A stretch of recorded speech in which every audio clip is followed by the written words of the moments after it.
Here are a few things that social workers could have done to make my experience in foster care a bit better. Every child is different. This is just me personally. I had 7 social workers over the space of 2 years. One of the things that would have helped me is telling me that you were going to leave. I had this one social worker. I think she was my 4th one, and we will call her Lucy. I never actually met Lucy. Lucy didn't introduce herself to me. 2 weeks went past, so I called Lucy. I only had Lucy's number because my previous social worker, Sophie, had given it to me. And a man answered. So I was like, can I speak to Lucy, please? And he was like, oh, Lucy's left. Who am I speaking to? So I gave my name and he said, oh yeah, Lucy didn't last long. I'm your new social worker. I know some local authorities do like a handover with social workers. I know some try to introduce the child to the new social worker with the old one to make the transition easier, but I didn't actually experience that. Another important thing that would have helped, tell me how high your caseloads are. Before I went into care, while I was in care, and even after I left care, I suffered really bad rejection issues. Real rejection and abandonment issues. When a social worker didn't make time for me, when a social worker took 2 days to reply rather than 2 hours, I took it really personally. I just assumed this social worker doesn't like me, this social worker doesn't care about me. Part of that came from the issues that I already had. Another part of that was your caseloads are really high, but I didn't realise how high they were. I know how overworked and understaffed you are. We have some social workers who will have a caseload of like 40 children. And the amount of admin social workers have to do, I think is ridiculous. More money needs to be put into social services. Social workers need to have less admin to do and somebody else should be doing that.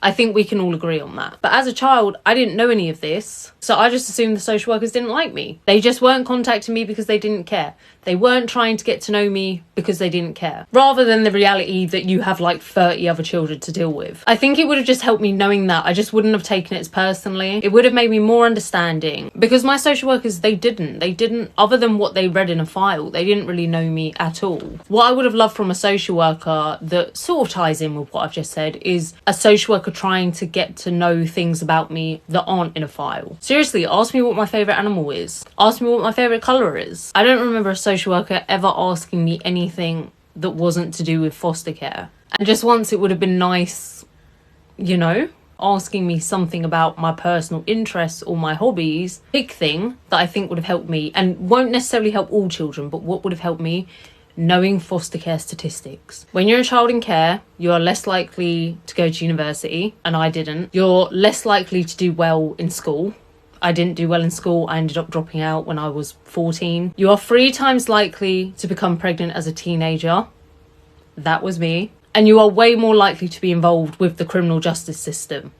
I got charged with a few things. When I left care, with all of that stuff, a criminal record, no qualifications, a baby, I felt like I just must be really messed up. I always thought I was messed up and had those experiences just purely because of who I was. I didn't realise that actually a lot of children in foster care almost become like a product of their environment. And I'm not just talking about while they're in the care system, I also mean things that happen that lead them to going into care. If a social worker had just explained to me, okay, yeah, it's not good that you didn't finish school and it's not good that you have a criminal record, but it's more common than you think, that would have helped me with 2 things. 1, it would have helped me understand myself better and not be too hard on myself. I really think it would have helped my self-esteem. And 2, this is where this would be good for me personally, not necessarily other children, but I like beating statistics. I don't like being a statistic. When I heard the statistic that only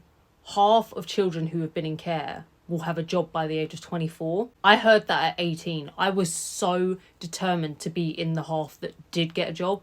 And I got a job a month after I heard that statistic. Knowing some of the statistics has really motivated me now. So I think that's really helpful to kids.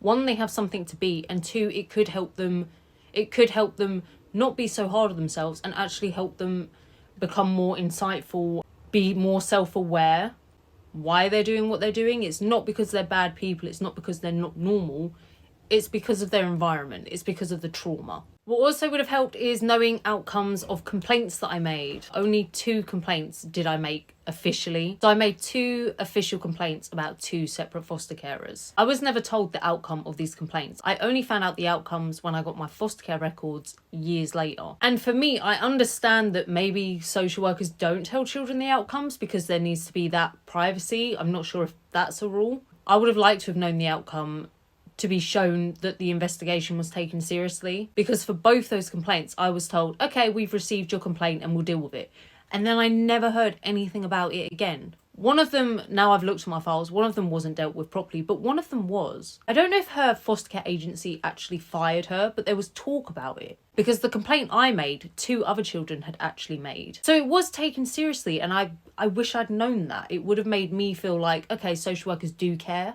And one last thing that I can think of off the top of my head, because yeah, I'm sure I'll think of more. What would have helped is if social workers, when writing reports about the child, when writing information about the child, whether that's on paper files or in emails, anything, when talking about the child, aka me, bear in mind that I'm going to read it one day. Bear in mind that whatever child you are talking about could potentially get their files one day, and they are going to see what you wrote. And in my files, like I said, I had like 7 or 8 social workers. Some of them I could tell were really neutral, really unbiased. They were just writing pure facts, and that was fine. There were others that wrote so personally. They wrote about me as if they hated me. And maybe they did hate me, but that shouldn't be there. It wouldn't just be things like, oh, Slaney has behavioural problems. It would be so much deeper. One social worker described me as a masochist. Some of the words social workers use to describe me, I mean, one literally wrote in my file, this girl has no prospects. This girl will probably never have a job. She can't stick to anything. This girl will probably never have a relationship. I was abandoned as a child.